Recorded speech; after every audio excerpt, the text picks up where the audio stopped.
Before we get into this video, I would like to thank Largo2629 for giving me the idea to do this video. Thanks a lot, dude. I really hope you don't mind me using it. Now, as you guys know, I don't like the Sith nearly as much as I like the Jedi, but I also can't deny that there are a lot of really cool Sith who are also severely underrated. With that said, second verse similar to the first, I'm counting down the top 10 underrated Sith. Number 10, Darth Gravid. Now, unfortunately, since there are no pictures of Darth Gravid, I'm just gonna have to show this image because it's closest to his description in the Darth Plagueis novel, so just kind of use your imaginations. Darth Gravid was a significant member of Darth Bane's Rule of Two line, sometime 500 years before the Battle of Yavin. Darth Gravid really stuck out among Sith Lords in the line, mostly due to his attempts to try and reshape the Sith Order. Since he believed that the Sith's total dedication to the dark side was flawed, he tried to incorporate light side and Jedi teachings into his order. As you can imagine, it didn't really get received too well. In fact, Palpatine has even condemned Darth Gravid for postponing the grand plan, mostly due to how much he set the Sith Order back so much. Although I find Darth Gravid really interesting, mostly due he's a Sith Lord who actually attempted to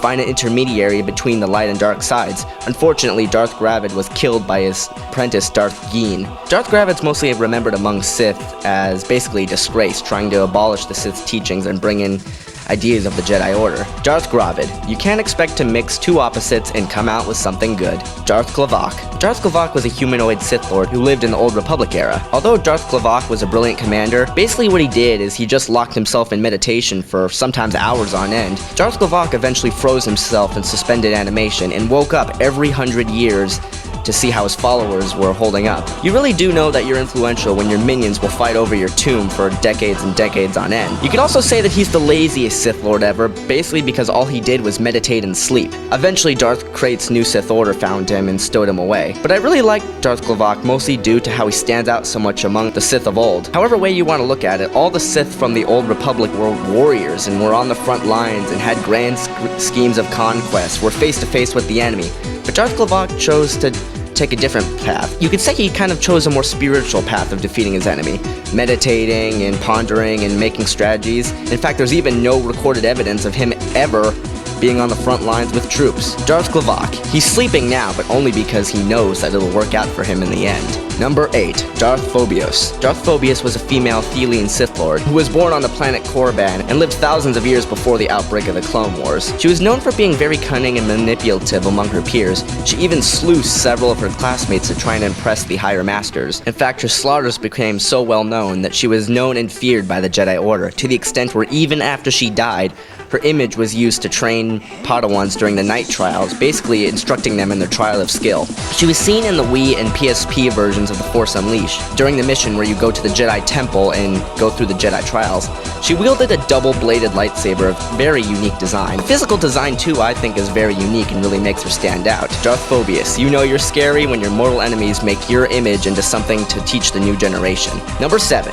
Darth Desolous was a former Jedi of the Republic 3,000 years before the Battle of Yavin, who turned to the dark side and became a Sith Lord. He was known for being a strong military leader, and credit to his species, he was always on the front lines and enjoyed slaughtering. He vowed to have his vengeance on the Jedi after they cast him out of their order.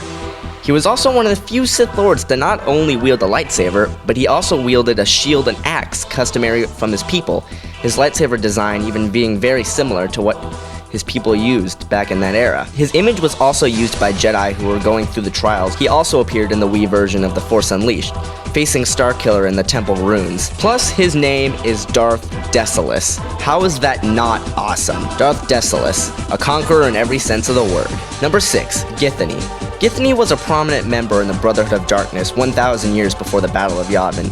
She was a key practitioner in the Brotherhood as well as the Battle of Rujin. She even had a hand in Darth Bane's training when he was originally at the Sith Temple on Korriban, not only teaching him in secret, but also showing him a lot of tricks to get the upper hand on his opponents. Githany's unique charm and wisdom really made her a force to contend with. She was often seen manipulating others for her own personal gain. Another thing that made Githany stand out was not only did she wield a regular lightsaber, but she also wielded a very unique light whip, which is basically a whip version of a lightsaber. It's a very rare weapon and not often seen, which really did make her stick out among the rest. It also made her very difficult to fight, as most Jedi were unaccustomed to a weapon like this, making her very difficult to defeat in single combat. Unfortunately, her biggest weakness was her arrogance, falling victim to the thought bomb even when she tried to betray the Brotherhood of Darkness. Githany.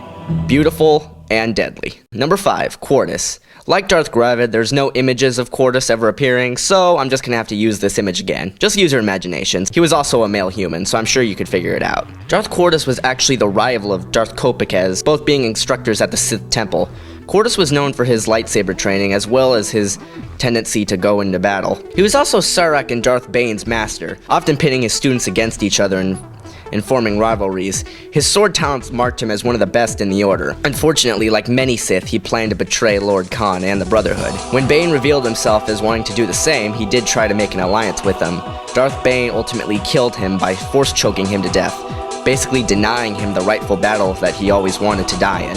He's also one of the few Sith who managed to transcend the physical plane and live on as a Force ghost. He would often visit Darth Bane after his death to mock him for destroying the Brotherhood of Darkness, as well as implementing the Rule of Two. Darth Bane eventually found a way to block him out by blasting his spirit with dark side energy. Although his spirit was not destroyed, he never appeared to Bane again. Quartus, a Sith swordmaster who never got the final battle he deserved. Number 4, Flint.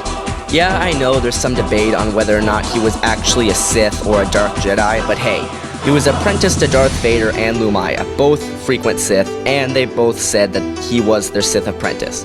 So in my definition, he's a Sith. Flint was the son of a Clone Wars era Jedi, who like his father had great Force sensitivity. When his home planet was destroyed by the Empire, he enrolled in the Imperial Academy as a stormtrooper and eventually even became one of Darth Vader's many dark apprentices. He had great Force talent and blade work, as well as the skills he acquired during his time as a stormtrooper. After the death of Darth Vader, Luke Skywalker tried to recruit him in his new Jedi Order, but Flint refused and went off to become an apprentice of Dark Lady of the Sith Lumaya. Flint would wear very uniquely designed battle armor through most of his career, fighting the rebels as well as Luke Skywalker on several occasions. Eventually, in the end, Flint was redeemed by Luke Skywalker, but killed by Lumaya, thinking he was a traitor. I really like Flint, for his backstory is very intriguing as well as tragic. He really is someone who could have been a really great Jedi, but was unfortunately cast into the wrong crowd at the wrong time. I also find the design of his arm to be very unique. It really is unlike something you've ever seen before in Star Wars lore. It really reminds me of something like a sci-fi knight sort of thing would wear, with very interesting designs and color patterns. Whatever it is, I like it. I really was ashamed that after his redemption he got killed pretty immediately, because I would have liked to see his path to redemption as well as him struggling to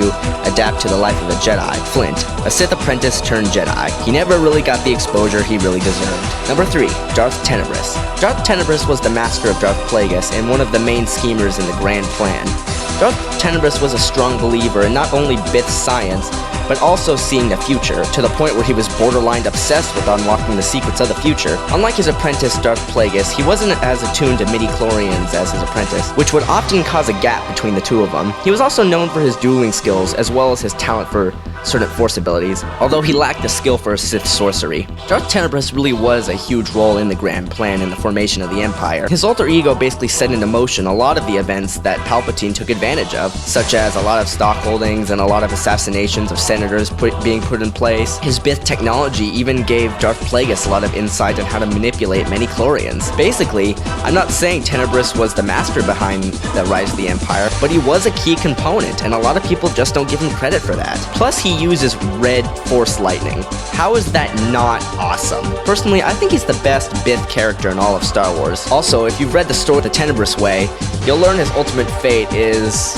I don't want to spoil it for you guys, horrifying when you really put it into context. Trust me, read The Tenebrous Way, you'll see what I mean. Darth Tenebrous, a key component in the rise of the Empire, and most people don't even know it. Number 2, Lord Khan.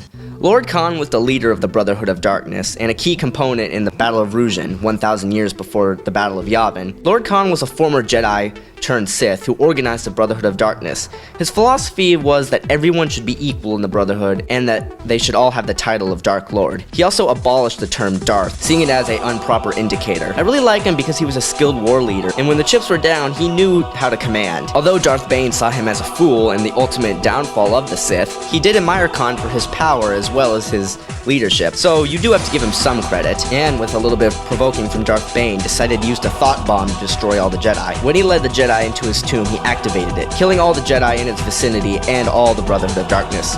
Although something strange happened to him after that. Although his physical body was destroyed, you would expect his spirit to be trapped in the Thought Bomb with all the Jedi and Sith. But this is very interesting. Khan's spirit actually survived the thought bomb, because his spirit, along with Cordus, would appear to Darth Bane on regular occasions, meaning he transcended the physical plane and lived on as a Force spirit. I honestly think that says a lot about his character. Although he was insane, he actually had the power and the knowledge to protect his spirit from the thought bomb somehow. And I'm really curious to see how he did that. I honestly wouldn't mind there being a story about how his spirit survived, because it's just so fascinating to think about. Lord Khan, he was many things, underrated being one of them, but lame certainly isn't one of them.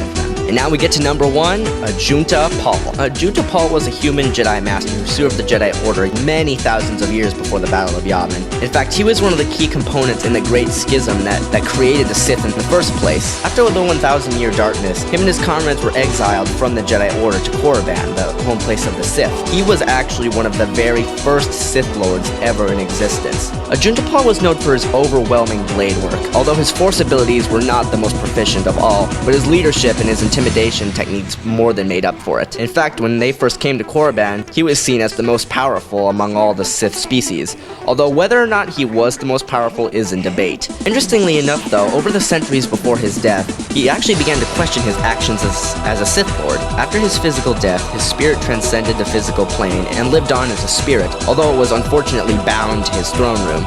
Thousands of years later, the Jedi Knight Revan came to Ajunta Pall's tomb. Ajunta Pall's spirit appeared to Revan, asking him what he was doing there and if he was a Jedi or a Sith. He grieved over the loss of what he had done over the years, but Revan actually convinced his spirit to embrace the light side again and return to the netherworld of the Force. The reason Ajunta Pall gets number 1 on this list is I see him as a very complex character, mostly due to his time as a Jedi and his time as a Sith. I would really like to see his story fleshed out a lot more. Ajunta Pall's story really is a good story of redemption. It really shows that no matter how far off you could possibly go, there's always a chance to come back and do the right thing. And that really is what redemption is. Ajunta Pall, one of the first ever Sith Lords and definitely one of the best. Well guys, I hope you enjoyed the video. If there are any underrated Sith you like that I didn't mention, please feel free to leave a comment. This will be the second to last Star Wars video I make in this little saga I'm doing. Now, I have one more Star Wars video left. What can I talk about? What's a Star Wars related thing I could talk about that a lot of people